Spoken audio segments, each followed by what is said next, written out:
Já a hermenêutica jurídica, ela também fornece princípios e regras que vão ser aplicáveis também nas sentenças judiciais e assim como nos negócios jurídicos. Então ela vale também, além das normas, das regras jurídicas, ela vale também nos princípios que vão, e nas regras também, que vão ali nortear em relação às interpretações ali no sentido das sentenças judiciais e nos negócios jurídicos.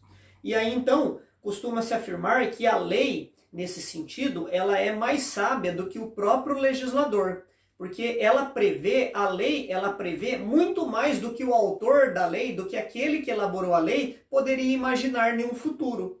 Então, muito mais do que a intenção, do que a ideia ali, a vontade do legislador, a lei acaba tendo mais influência, vamos assim dizer, ela acaba sendo mais sábia até do que aquele que elabora a lei, porque ela consegue atingir, então, muito mais alguma determinada situação, algum fato que na hora, no momento de elaboração da lei, não seria previsto ali na mente, na ideia do legislador. E depois nós temos, então, as formas ali de interpretar. Como que seria possível interpretar uma determinada norma? Nós vamos dar um breve aqui, um resumo, aliás, das formas ali de interpretação. Nós temos aí duas possibilidades apresentadas pela doutrina. A primeira que é a interpretação conforme a Constituição. Isso é o que hoje segue ali com uma maioria das interpretações. Então toda norma inferior, ela encontra sua validade na norma superior. No caso, então, nas normas constitucionais, na Constituição hoje, no Brasil, na Constituição Federal de 1988. Então vai se desenvolver, tanto doutrina, tribunais, essa interpretação sempre de interpretar as leis de acordo, em sintonia com a Constituição Federal. A lei maior obedece, serve de parâmetro, então, para as leis infraconstitucionais. Esse princípio, então, é aplicável praticamente hoje em todo o ordenamento jurídico, em todas as leis, todas as normas, tanto que quanto uma norma ela não está de acordo com a Constituição, ela pode ser declarada aí uma norma inconstitucional. E aí nós temos a outra possibilidade, que é a interpretação da Constituição conforme a lei. Então existem alguns artigos previstos na Constituição que muitas vezes eles dependem de uma norma regulamentadora. Eu tenho lá um determinado direito previsto, mas é uma lei de eficácia limitada. Ela precisa de uma outra lei que venha regulamentar aquela previsão, aquele direito estabelecido. Então existe a possibilidade de eu interpretar então a Constituição, aquele artigo de lei ou aquela determinada norma, de acordo com a norma infraconstitucional. Então se eu tenho algum direito coletivo previsto de forma ampla ali na Constituição e ele não está muito bem definido, eu posso interpretá-lo, por exemplo, baseado no Código de Defesa do Consumidor, onde apresenta lá alguns direitos de forma coletiva, de interesses coletivos, que vem então dar um significado àquela norma que muitas vezes não encontra a sua plenitude, a plenitude da sua interpretação ali dentro da Constituição. Então isso também seria possível. E aí nós temos um princípio que vai seguir nessa ideia aí de interpretação das normas, que é denominado in claris testat interpretatio, que significa que antes os juristas antigos eles pensavam que assim, se um texto ele era bem elaborado, se existia um texto bem elaborado, ele não precisaria daí de interpretação. Então essa era a ideia. Se um texto ele está, uma norma, uma lei, ela está bem elaborada, ela não precisa de intérprete, porque ela por si só já tem o seu significado ali, perceptível por todos que vão ler. Então, eles dispensavam antigamente essa ideia do intérprete, dispensavam o intérprete em si, não havia necessidade. Existe hoje, de acordo com um jurista brasileiro, né, que foi firmando-se a tese, essa ideia no decorrer do tempo, ele apresentou uma tese que ou existem motivos para duvidar de uma lei, ou não existem. Ele vê essas duas possibilidades. Ou há motivos que faz a gente duvidar da lei, ou não há. Se há, então, motivos para duvidar, caberia interpretação. E aí nós poderíamos fixar qual o sentido e qual a extensão daquele pensamento em relação àquela lei. No segundo, nós simplesmente, quando não há motivos para duvidar, nós simplesmente podemos olhar a lei, ler determinada norma e apenas seguir no sentido literal ali do que está previsto no texto. Então seria dessa forma a interpretação. Só seria necessário quando então há dúvida em relação àquilo. Quando Napoleão Bonaparte criou ali o código, ele apresentou grande insatisfação com o tempo, porque alguns advogados começaram a interpretar o seu código, e ele entendia que o código dele era bem claro e objetivo, e não necessitaria de interpretação. Tanto que ele fechou daí, no caso, a Ordem dos Advogados lá na França por vários anos, e aí ficou muitos anos fechado, somente posteriormente que foi reaberto ali a Ordem dos Advogados lá na França, porque ele não concordava com essa interpretação em relação ao seu código. Isso ocorreu também em outros códigos ali, onde não se aceitavam nenhum tipo de interpretação. A lei, segundo eles, quem elaborou, é claro, ela dizia por si só, era clara, precisa, objetiva. E aí os romanos, isso na visão dos romanos, em relação a essa experiência que tinha lá os romanos, eles trabalhavam de uma forma muito significativa no que se refere à interpretação. Eles davam realmente um grande valor em relação ao intérprete. E aí começou-se na prática, de um modo geral ali, substituir os textos a lei em si, os textos de lei, por aquilo que os intérpretes ali apresentavam em relação àquela determinada lei. E aí também isso, quando é exagerado, quando abre-se uma possibilidade muito ampla ali de interpretação, isso gera também um problema jurídico, e principalmente no que se refere à segurança jurídica. E aí apresenta-se muita confusão dentro ali de toda a doutrina do ordenamento jurídico no que se refere aos textos. E aí vai surgir então esse princípio, esse princípio que nós mencionamos aí, denominado lá, que nós vimos primeiramente in claris testatis interpretatio, depois vai surgir, vai dar lugar então a um novo princípio, onde vai dizer in claris non fit interpretatio, ou seja, não seria possível essa interpretação de qualquer modo, de qualquer jeito, qualquer tipo de norma, de qualquer forma, algo meio desordenado. Então a hermenêutica, ela vem nesse sentido de apresentar métodos, de apresentar uma lógica naquilo que seria possível em relação à interpretação. Então, o trabalho do intérprete, ele seria necessário nessa época, tentando ali readequar, de uma forma que só seria necessária uma interpretação quando as leis fossem obscuras, quando houvesse uma dificuldade muito grande de compreender o real significado, o sentido verdadeiro de determinada norma. E aí na segunda metade do século XIX, vai então diante de tudo isso que reinava ali, toda essa situação de ou não se permitir interpretação, ou em relação aos romanos interpretar demais, e aí vai dando grande importância então a finalidade ali do intérprete em relação à lei. Ou seja, o direito, ele muitas vezes, ele precisa acompanhar todo o desenvolvimento, o desenrolar da vida social. E aí muitas vezes isso te dá de forma muito rápida, né? Muito veloz, essa transformação social. E aí se nós temos uma lei, às vezes um pouco antiga, ou às vezes nem é tão antiga assim, ela vai ficando defasada. Porém, por meio de uma hermenêutica, por meio da interpretação, muitas vezes sem mudar ali o texto daquela lei, eu posso dar uma nova interpretação diante das exigências, diante da vontade ali da sociedade naquele determinado momento. Então, quando há clareza, como nós vimos ali no início, quando há clareza, quando as leis são simples, objetivas, concisas, muitas vezes não se faz necessário daí a figura do intérprete. Porém, ocorre que na maioria das vezes isso não ocorre, e aí hoje se apresenta o direito como sendo extremamente necessário a figura ali do intérprete da lei. Nós temos aí também, no próximo ponto, a vontade do legislador e a mens legis. O que isso vem a ser? Qual que prevalece? A vontade do legislador ou aquilo que seria ali a vontade, aquilo que está na mente da própria lei, aquilo que a lei deseja alcançar? Qual seria que deve prevalecer então? Vamos lá. Nós vimos lá em relação ao sentido da lei. Qual que é a finalidade da lei? Então o intérprete ele deve pesquisar primeiramente qual? A vontade do legislador ou a vontade da lei? Então vamos lá. O estudo dessa questão, que vai diante dessa questão, dessa pergunta, qual seria o primeiro passo ali do intérprete, se analisar a vontade do legislador ou da lei, é que se apresentam então os métodos de interpretação.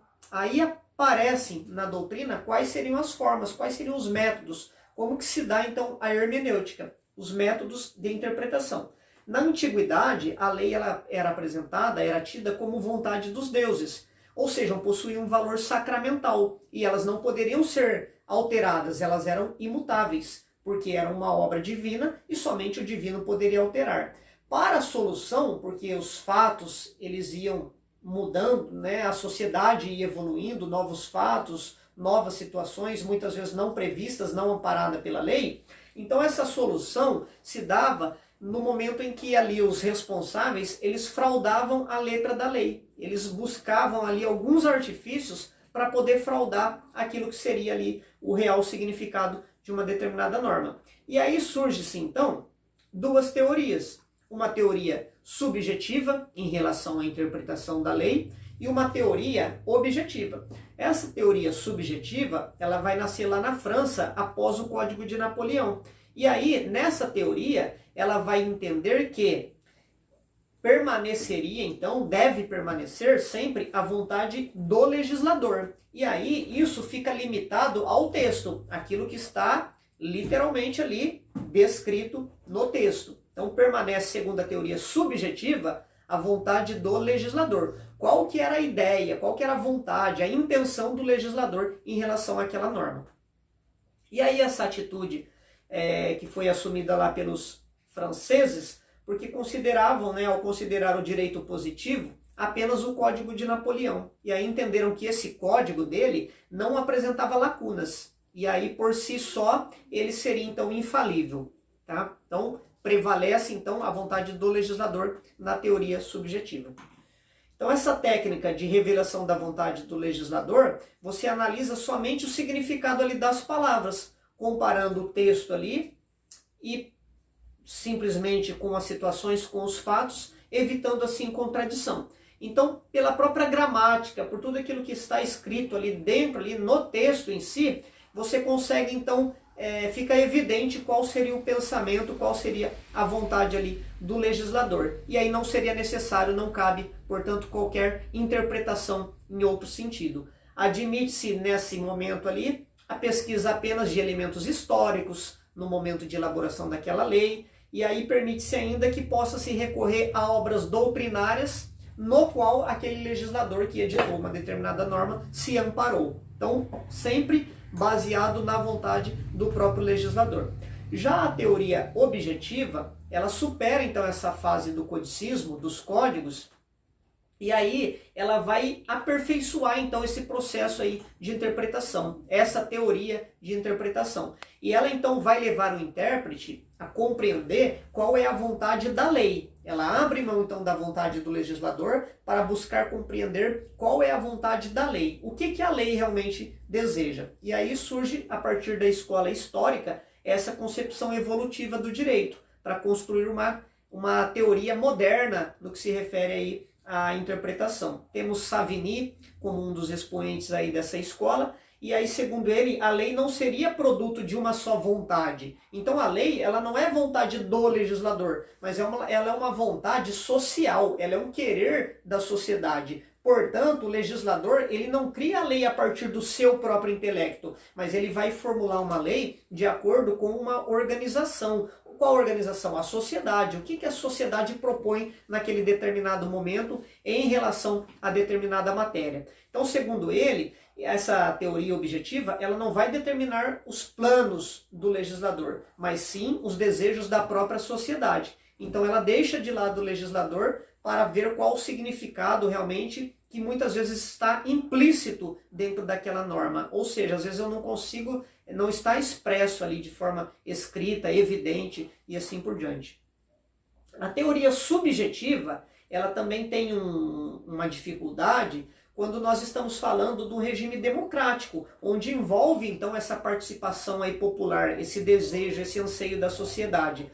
Hoje, no nosso sistema, onde inúmeros parlamentares participam ali na elaboração de uma lei, não dá para dizermos que determinada lei é vontade do legislador, de um legislador apenas, porque muitas pessoas, diferentes ideias, ideologias, participam aí desse processo. Tá? Então, o mais adequado nesse caso seria realmente aí a teoria objetiva, onde devemos interpretar segundo a vontade da lei. Outro ponto, partindo para o outro ali, o item 5, a interpretação quanto ao resultado e a fonte. Então, ao interpretar as expressões jurídicas, o intérprete ali, ele chega a 3 resultados. O primeiro, uma interpretação declarativa. O que vem a ser isso? Nem sempre o legislador ele utiliza termos adequados, como nós mencionamos há pouco. Ele não utiliza termos adequados. Quanto mais ele coloca termos adequados, quanto mais é bem elaborada uma lei, menos eu necessito, então, de interpretação. Quando há necessidade dessa interpretação, muitas vezes essa interpretação, ela é simplesmente declarativa. Então, esse é o tipo de interpretação. A primeira é declarativa. Depois eu posso ter uma declaração restritiva. Ou seja, o legislador, ao redigir um texto, ele vai dizer mais do que ele queria dizer. E aí o intérprete ele vai restringir. Se eu tenho uma determinada lei que vai dizer, então, descendente naquela lei, eu estou falando descendente no texto da lei, mas muitas vezes o legislador ali queria dizer simplesmente o filho, e não qualquer descendente, mas tão somente o filho. Cabe então ao intérprete restringir de forma que depois seja aplicado então referente somente ao filho, numa situação que seria possível. E depois nós temos a terceira interpretação, que é a extensiva. Ao contrário, na lei apresenta que somente o filho poderá tal situação. Mas o legislador, ele quis dizer que era todos os descendentes. E aí então ela está muito restrita. E aí eu preciso dar então uma declaração, uma interpretação, aliás, extensiva, ou seja, ampliar o sentido daquela norma. Seria nesse sentido. Então essas 3 formas aí de interpretação. Nós temos na lei de introdução às normas do direito brasileiro, na LINDB, o artigo 5º, a obrigatoriedade desse artigo. Então vejam, vai dizer que na aplicação da lei, o juiz atenderá aos fins sociais a que ela se dirige e às exigências do bem comum. Então é isso que está previsto no artigo 5º da Lei de Introdução às Normas do Direito Brasileiro. E aí a doutrina se divide para saber a obrigatoriedade nesse artigo. O juiz, então, ele deve sempre, ao aplicar a lei, atender os fins sociais e as exigências do bem comum. Os autores entendem que isso cabe simplesmente uma orientação, ou seja, uma orientação sobre os princípios e critérios que devem, então, estar presentes ali no momento do juiz interpretar. Isso seria, então, uma orientação, não necessariamente uma obrigatoriedade. Segundo alguns aqui, então essas normas de interpretação, ela tem um valor apenas de aconselhamento, de direcionamento e assim por diante. Então alguns doutrinadores colocam essas normas, esse tipo de norma de natureza, no mesmo nível das demais. Então a doutrina, ela vai se dividir. Vejam, alguns entendem que essas normas, no que se refere ali à interpretação, alguns entendem que não são obrigatórias, seriam apenas um aconselhamento, um direcionamento. Parte da doutrina entende que seria obrigatória, que o juiz deve estar necessariamente assim atento ali aos fatos sociais que estão inseridos ali em relação àquela norma, àquela situação onde vai ser necessário a interpretação e a aplicação da norma jurídica. Então aí há essa divergência. Qual o verdadeiro significado então desse artigo 5º dentro do nosso ordenamento jurídico? Ele traz, então, que seria possível conciliar o texto com as exigências do caso concreto. Então, em relação a esse artigo, esse descontentamento aí do legislador em relação a essa hermenêutica que era vivenciada no nosso país há tempo atrás, onde aplicava-se somente o texto literal, somente a lei da forma como ela estava ali escrita, levando muitas vezes em consideração somente, às vezes, a vontade do legislador, ou somente, na verdade, aquilo que o código realmente expressava, isso estava então um pouco ultrapassado. E aí o intérprete, hoje, ele passa a atuar como um agente ativo, como alguém realmente que participa ali no progresso das instituições jurídicas, na aplicação dos princípios, principalmente em relação à hermenêutica jurídica. Então hoje, baseado ali nos princípios da moderna democracia social, assim chamado pela doutrina, temos que levar em consideração tanto os fins sociais como o bem comum. Esse seria o objetivo aí dessa interpretação, consequentemente ali em relação a esse artigo 5º da Lei de Introdução. Tá? Então o intérprete ele deve examinar os fins, ou seja, a finalidade que a lei busca, assim, sem considerar a vontade do legislador, mas buscar então a finalidade da própria lei. E esse fim, ele deve atender sempre o interesse da coletividade. Sempre então que tiver em conflito um interesse individual ou um interesse estando em conflito um interesse individual em relação a um direito coletivo da sociedade, deve prevalecer então o direito da coletividade. Tá? Seria essa uma regra geral. Existem algumas possibilidades, quando a lei então determinar, quando houver uma previsão legal, que um direito individual possa aí prevalecer sobre um direito coletivo. Mas numa regra geral, prevalece os interesses ali da sociedade. Em relação ao nosso último ponto ali, em relação aos negócios jurídicos, nós temos que esse campo da hermenêutica, ela também alcança os negócios jurídicos, contrato, testamento, então toda essa hermenêutica, esses métodos ali de interpretação, a interpretação em si, ela vai alcançar também os negócios jurídicos. Porém, os princípios ali que são aplicáveis às leis, muitas vezes esses princípios, alguns princípios que são aplicáveis à lei, pode ocorrer de não se aproveitar necessariamente todos eles no que se refere aos negócios jurídicos, ou vice-versa. Então, alguns critérios devem ser observados, considerados em relação aos negócios jurídicos, no momento de realizar, então, a interpretação. Primeiro, o princípio da integração, o princípio da fixação genérica e o princípio da classificação técnica. O princípio da integração genérica, o intérprete ele deve examinar cada parte do conjunto em conexão com as demais. Então tem que fazer essa integralização, tanto ali das regras que estão dentro daquele contrato, daquele negócio firmado, quanto normas ali de direito, regras ali de direito que permeiam ali, que fazem parte ali daquele tipo de contrato. Tá? Então tem que fazer essa integração das normas jurídicas com as normas ali, com aquilo que foi contratado. Depois o princípio da fixação genérica, ou seja, na apuração do real sentido do negócio jurídico. O que aquele negócio jurídico busca promover? Qual que é a finalidade? Então, deve-se levar em consideração as pessoas ali, os destinatários daquele negócio jurídico. Então, o intérprete deve, além de tudo aquilo que está dentro do texto ali, contido dentro daquele negócio, um contrato, por exemplo, eu devo olhar, analisar, interpretar também diante dos interesses ali dos participantes daquele negócio jurídico, ou seja, uma fixação genérica. E depois o terceiro, o princípio da classificação técnica. Baseado então naquilo que fornece lá a doutrina e a lei, o intérprete ele vai classificar o negócio jurídico, levando em consideração as consequências jurídicas daquilo, certo? Seria então essa a diferença. No primeiro, então, eu faço essa integração da lei em relação ao negócio jurídico estabelecido. No segundo, eu olho, além do negócio jurídico, o interesse das partes. E nesse terceiro princípio, eu olho ali as consequências jurídicas daquele negócio realizado. Então, nessa interpretação de contratos, por exemplo, nós temos lá as chamadas teoria objetiva ou também de declaração e ainda a teoria subjetiva.